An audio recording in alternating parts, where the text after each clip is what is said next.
आज हम John Williams के उपन्यास स्टोनर के एक बहुत ही खास अध्याय पर बात करने वाले हैं। हाँ, और इसे हम सिर्फ एक कहानी की तरह नहीं देखेंगे। बिल्कुल, बल्कि एक तरह की केस स्टडी की तरह, है ना। हम ये समझने की कोशिश करेंगे कि एक ही घर के अंदर लोग एक दूसरे के लिए अजनबी कैसे बन जाते और हैं। उस खामोशी की कीमत आखिर कौन चुकाता है। ये कहानी विलियम स्टोनर के जीवन के उस दौर की है जब वो अपने 40वें दशक के अंत में थे। और ये एक ऐसा वक्त होता है जब किसी इंसान की असलियत और उसके बारे में जो धारणाएं बनी हैं, उनके बीच की खाई बहुत गहरी हो जाती है। और यही इस अध्याय का केंद्र है ना, मुखौटे और असलियत। हाँ, बाहर की दुनिया में स्टोनर एक किरदार है, एक मिथक, लेकिन घर के अंदर की सच्चाई वो बिल्कुल अलग है, खामोश और तकलीफदेह। तो चलिए फिर शुरू करते हैं स्टोनर की सार्वजनिक छवि से। यूनिवर्सिटी में अब वो सिर्फ एक प्रोफेसर नहीं है, नहीं, बिल्कुल नहीं। वो तो एक कैंपस कैरेक्टर बन चुके हैं, एक जीती जागती किंवदंती। उम्र से ज्यादा बूढ़े दिखते हैं, बाल लगभग सफेद और ऊंचा भी सुनते हैं। लेकिन उनकी ये सुनने की आदत भी बड़ी अजीब थी। हाँ, वही मैं कहने वाला था। मतलब अगर कोई उनसे सीधे बात करे तो उन्हें सुनाई नहीं देता, पर कमरे के दूसरे कोने में कोई फुसफुसा रहा हो तो वो साफ पकड़ लेते हैं। ये एक दिलचस्प मनोवैज्ञानिक विरोधाभास है, जैसे उनका दिमाग जानबूझकर सीधी बातचीत को नजरअंदाज कर रहा हो। और छिपी हुई अनकही बातों पर ध्यान दे रहा हो। बिल्कुल। और शायद इसीलिए उन्हें पता था कि उनके बारे में कहानियां बन रही हैं, हाँ, जैसे वो एक कहानी थी नए शिक्षकों के बीच। कि कैसे स्टोनर ने नए छात्रों को मिडिल इंग्लिश पढ़ाई और फिर उसी क्लास ने यूनिवर्सिटी में सबसे ज्यादा अंक हासिल किए। हाँ, तो ये एक चेतावनी भी थी और प्रेरणा भी। और उनके सहकर्मी लोमैक्स के बीच की दुश्मनी को लेकर भी 3 अलग-अलग कहानियां थीं। सही है। एक में स्टोनर खलनायक हैं, दूसरी में मूर्ख। और तीसरी में, जिसे बहुत कम लोग मानते थे, उसमें वो नायक हैं। ये दिखाता है कि सच का कोई एक रूप नहीं होता। समुदाय अपने जरूरत के हिसाब से एक ही इंसान की अलग-अलग छवियां गढ़ लेता है। और सच्चाई शायद इन तीनों के बीच कहीं खो गई थी। लेकिन जो किस्सा उनकी पहचान बन गया, वो तो कमाल का है। ओह, वो यूनिवर्सिटी के प्रेसिडेंट वाला। हाँ, वही। एक बार यूनिवर्सिटी के सबसे बड़े अधिकारियों की मीटिंग उसी कमरे में रख दी गई जहां स्टोनर की क्लास चल रही थी। और उन्हें बताया गया था, पर वो भूल गए होंगे। जाहिर है, मीटिंग के लोग दरवाजे पर आए, खटखटाया, लेकिन स्टोनर तो अपनी ही दुनिया में थे। लैटिन कविता का अनुवाद करने में इतने मगन कि उन्हें कुछ सुनाई ही नहीं दिया। बिल्कुल, ये किसी फिल्म का सीन लगता है। आखिरकार यूनिवर्सिटी के प्रेसिडेंट खुद अंदर आए अपने साथियों के साथ। और स्टोनर के डेस्क के पास आकर जोर से खांसे। और स्टोनर का रिएक्शन? कुछ नहीं, बिना रोके, बिना कोई भाव बदले, बस नजर ऊपर उठाई और कविता की अगली पंक्ति सीधे प्रेसिडेंट के मुंह पर कह दी। क्या थी वो पंक्ति? चले जाओ तुम खूनी गोल के वंशजों। क्या बात है। और फिर वापस अपनी किताब में देखने लगे। कहते हैं कि वो सब हक्के बक्के होकर कमरे से भाग खड़े हुए। और यही स्टोनर की जिंदगी की सबसे बड़ी त्रासदी भी है, और शायद खूबी भी। जिस दुनिया में वो सबसे ज्यादा जिंदा महसूस करते हैं, किताबों की दुनिया, वही उन्हें असल दुनिया से और अपने परिवार से पूरी तरह काट देती है। हाँ, उनका जुनूनी उनका कवच है, और उनकी कैद भी। ये अहंकार नहीं है, ये एक तरह का खुद को भूल जाना है। तो एक तरफ यूनिवर्सिटी में स्टोनर की ये छवि बन रही थी, लेकिन सवाल ये है कि जब ये इंसान घर लौटता था, तो दरवाजे के पीछे की दुनिया कैसी थी? क्योंकि वहां की कहानी बिल्कुल अलग थी। उनकी पत्नी एडिथ, वो भी अपने आप में एक रहस्य थी। हाँ, लोगों को लगता था कि वो या तो छिपकर शराब पीती हैं या किसी लाइलाज बीमारी से मर रही हैं। ये दिखाता है कि एक ही छत के नीचे रहने वाले दो लोग बाहरी दुनिया के लिए कितने बड़े रहस्य हो सकते हैं। सही कहा। स्टोनर का मिथक सार्वजनिक था, एडिथ का निजी। उनकी वो सार्वजनिक मुस्कान भी लेखक उसे तेज और घबराई हुई बताता है। साफ है कि वो एक मुखौटा है। और स्टोनर की बीमारी के बाद जब वो घर पे ज्यादा समय बिताने लगे, तब एडिथ के साथ उनका आखिरी और सबसे भयानक टकराव हुआ। एडिथ ने अपने पुराने हथियार अपनाए, रोना, चीखना, चिल्लाना, पियानो पीटना। लेकिन इस बार कुछ भी काम नहीं आया। स्टोनर पर कोई असर ही नहीं हुआ। यह शक्ति का संतुलन पूरी तरह बदल गया। सालों तक एडिथ के आम भावनात्मक नाटक स्टोनर को प्रभावित करते थे, लेकिन अब स्टोनर ने भावनात्मक रूप से खुद को उस लड़ाई से अलग कर लिया था। उनकी उदासीनता, उनकी खामोशी, वो उनका सबसे मजबूत कवच बन गई। और आखिरकार एडिथ ने हार मान ली। उन्होंने महसूस कर लिया कि अब उनके किसी भी नाटक का कोई असर नहीं होगा। ये एक युद्ध का अंत था। और इस हार के बाद एडिथ का जो हाल हुआ, वो और भी अजीब था। वो पूरी तरह से अपने आप में सिमट गई। उनका शरीर सख्त और नाजुक हो गया।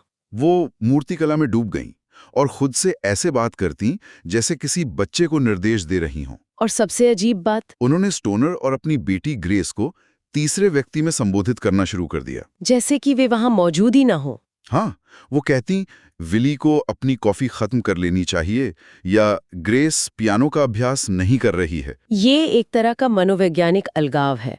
मतलब वो हकीकत का सामना करने से इतना डरती हैं कि उनका दिमाग एक दीवार खड़ी कर देता है। वो अपनी ही जिंदगी को एक दर्शक की तरह देखने लगती हैं। ताकि उन्हें दर्द महसूस ना हो। बिल्कुल। अपने पति और बेटी को किरदारों की तरह देखकर वो उस रिश्ते की तकलीफदेह असलियत से बच रही थीं। और इस मनोवैज्ञानिक युद्ध के मैदान में फंसी थी उनकी बेटी ग्रेस, इस घर की खामोश शिकार। वो अपने पिता के साथ चुपचाप बैठकर सुकून महसूस करती थी, लेकिन बात नहीं करती थी। बस उनकी मौजूदगी में रहना चाहती थी, जैसे किसी शांत जगह में शरण ले रही हो। स्टोनर अपनी बेटी को समझते थे।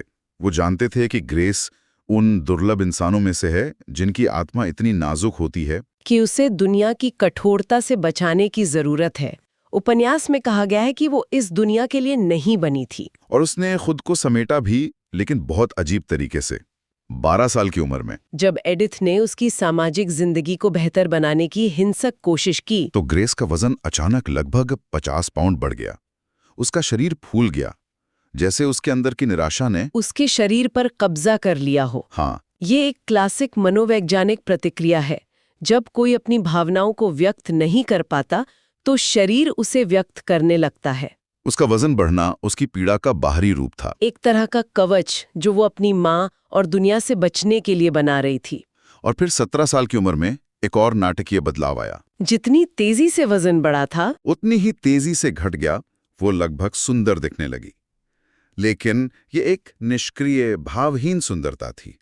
उसकी आंखें खाली थीं, उनमें कोई जिज्ञासा नहीं थी। और अचानक वो लोकप्रिय हो गई। घर पर फोन बजने लगे, लड़के उसे लेने आने लगे। लेकिन क्या ये सच में लोकप्रियता थी, या ये भी एक तरह का मुखौटा ही था? शायद। उसकी सुंदरता और निष्क्रियता ने शायद उसे दूसरों के लिए एक खाली कैनवस बना दिया था, जिस पर वे अपनी इच्छाओं को चित्रित कर सकें। वो लोगों के साथ बाहर जा रही थी, लेकिन भावनात्मक रूप से वहां थी ही नहीं। सही कहा। वो अब भी खुद को दुनिया से छिपा रही थी, बस तरीका बदल गया था। और स्टोनर ये सब देख रहे थे। उन्होंने सालों तक पैसे बचाए थे ताकि ग्रेस इस घुटन भरे घर से दूर जा सके, किसी अच्छी यूनिवर्सिटी में। लेकिन जब समय आया तो एडिथ ने भावनात्मक रूप से ब्लैकमेल करके ग्रेस को रोक लिया।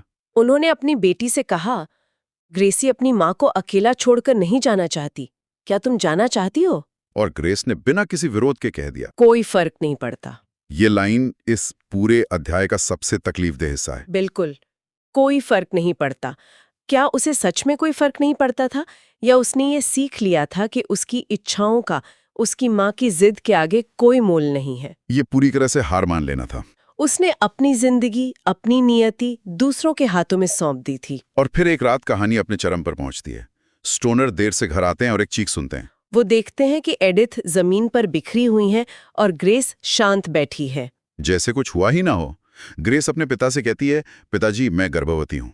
इस दृश्य का तनाव कमाल का है। एक तरफ एडिथ का उन्माद और दूसरी तरफ ग्रेस की डरावनी शांति।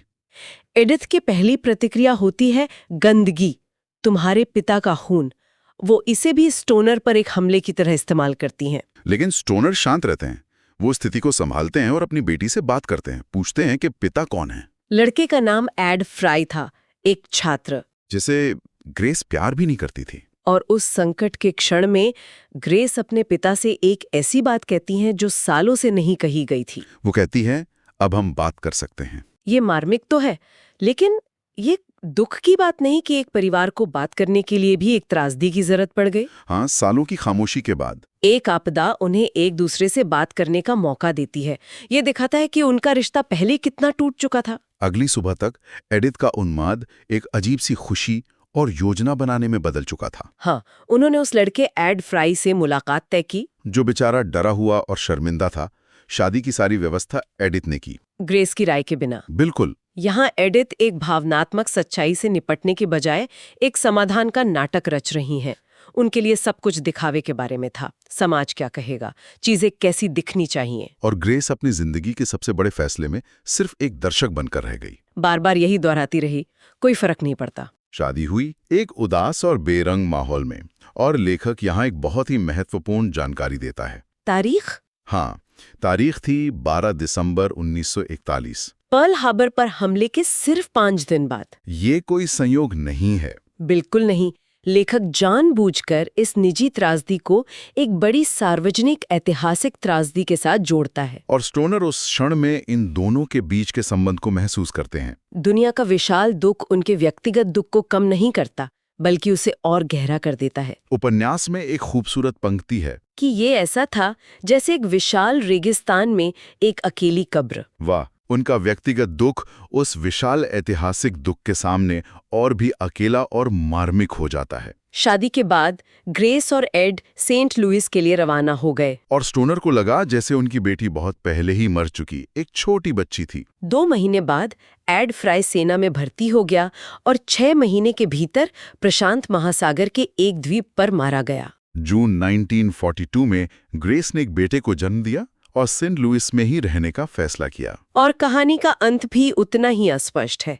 एडिथ जब अपनी बेटी से मिलकर लौटती हैं तो बताती हैं कि ग्रेस किसी तरह बदल गई है और खुश लग रही है। हाँ, और ये हमें सोचने पर मजबूर करता है कि वो खुशी कैसी होगी। क्या ये वास्तविक संतोष है या उसी निष्क्रियता और अलगाव का एक और रूप? क्या उसने माँ बनने में कोई उद्देश्य ढूंढ लिया है, या उसने बस अपनी नियति को पूरी तरह से स्वीकार कर लिया है?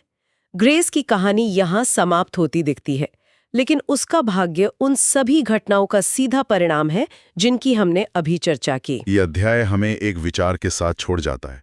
ग्रेस का जीवन हमेशा उसके माता पिता की इच्छाओं और उनके युद्ध से परिभाषित हुआ। तो क्या उसका गर्भवती होना, चाहे वो कितना भी आकस्मिक और दुर्भाग्यपूर्ण क्यों न हो, उसके जीवन का एकमात्र ऐसा कार्य था जिसे वो खुद नियंत्रित कर सकी? भले ही वो एक आत्मविनाशकारी तरीका ही क्यों न हो। क्या ये निष्क्रिय विद्रोही उस खामोश घर से बाहर निकलने का उसका एकमात्र रास्ता था?